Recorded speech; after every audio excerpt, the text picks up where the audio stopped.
போதகர் தினகரனிடத்தில் ஒரு வாலிபன் போய் கேட்டான், யா இச்சைகள் அலைமோதுகிறது, என்னை செய்வது?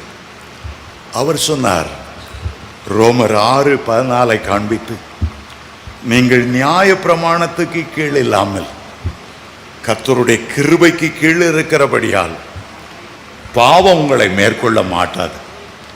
தினமும் அதை நீ சொல்லு, விசுவாச அறிக்கையாய் சொல்லு.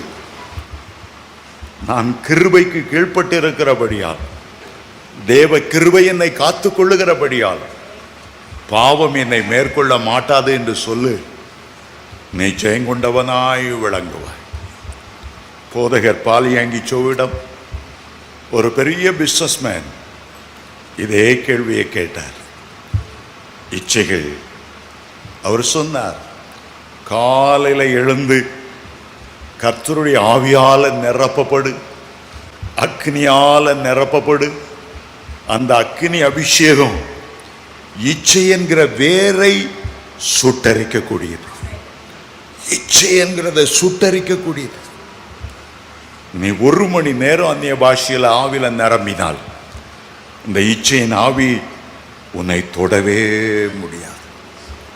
நான் கல்லூரி படிக்கும்போது அங்கே ஒரு செடி, அந்த செடி பேர் காஞ்சோரி செடி என்று பேர்.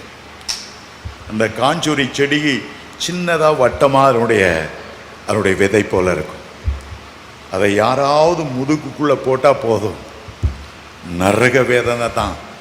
ஊரல் எடுக்கும், எரிச்சல் எடுக்கும், சொரிஞ்சி சொரிஞ்சி சரீரமே புண்ணாயிரும். அந்த காஞ்சரி செடி காற்று காலத்தில் அப்படியே வீசு வரும்போது அந்த சின்ன அந்த விதைகள் செட்டுக்குள்ளே கையில் பட்டாலும் தாங்க முடியாத வேதனை. அதனால் எங்கள் பிரின்சிபால் என்ன செய்தா, இந்த காஞ்சோரி செடி அவ்வளோத்தையும் வெட்டும்படி சொன்னார். அவ்வளோத்தையும் வெட்டி எறிந்தார்கள். ஆனால் கொஞ்ச காலம் கழிச்சு மழை பெய்தது. அழகாக அந்த செடி மீண்டும் துளிர்த்து வந்தது. வெளிப்பார்வைக்கு செடி இல்லாத மாதிரி தான் இருந்தது. எல்லா செடியும் வெட்டிட்டாங்க என்று எண்ணிக்கொண்டு இருந்தோம். ஆனால் அது வேற அதுக்குள்ளே இருந்ததினாலே அந்த வேரில் இருந்து மறுபடியும் அந்த செடி எழும்பி வந்தது.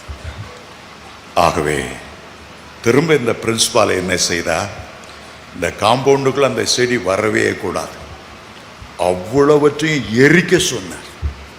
அவ்வளவற்றையும் எரித்த பிறகும் அவர் விடலை. மண்வெட்டியை வச்சு கொத்தி கொத்தி கொத்தி கொத்தி வேர் முதலாய் பிடுங்கி எல்லாம் கூட்டி வச்சு மறுபடியும் தீ வைத்தார். அருமையான தேவனுடைய பிள்ளைகளே, நாம் ஏன் அக்கினி அபிஷேகத்தை பெறுகிறோம்? ஏன் இந்த அபிஷேகம் விசேஷமானது?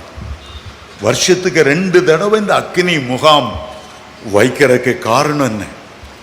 இங்க பெறுகிற அக்கினி உடைய உள்ளத்தின் ஆழத்தில் கிரியை செய்கிற அந்த வேர் போல மறைந்திருக்கிற அந்த இச்சையை கூட தீக்கொளுத்த வேண்டும் என்பதற்காகத்தான் ஆண்டவர் இந்த பூமிக்கு வந்ததற்கு பல காரணங்கள் இருந்தாலும் அவர் தம்முடைய சொந்த வாயினாலே ஒரு காரியத்தை சொன்னார். நான் பூமியிலே அக்கினியை போட வந்தேன், அக்கினியை போட வந்தேன். தேவ பிள்ளைகள் மேல ஒரு அக்கினி அபிஷேகத்தை போட வந்தேன். பாவம் நெருங்காத ஒரு அக்கினியை, சோதனைகளை மேற்கொள்ளாத ஒரு அக்கினியை, சகல இச்சைகளையும் சுட்டரிக்கிற ஒரு அக்கினியை என் பிள்ளைகள் மேல் போட்டு அவர்களை பரிசுத்தப்படுத்த வந்தேன். அவருடைய வேர் பரிசுத்தமாய் இருந்தால் மரம் முழுவதும் அதனுடைய கிளைகளும் பரிசுத்தமாய் இருக்கும். உங்களுக்கு சோதனை வரும்போதெல்லாம், இச்சைகள் மோதும் போதெல்லாம் அதற்கு தப்பும்படியான ஒரு வழியை ஆண்டவர் உண்டாக்குவார். உடைய உள்ளத்தின் ஆழத்தில் நான் பரிசுத்தமாய் வாழணும், நான் கர்த்தருடைய ராஜ்யத்தில் காணப்படணும், என்னை கர்த்தருடைய உகந்த பாத்திரமாய் நான் பயன்படணும்.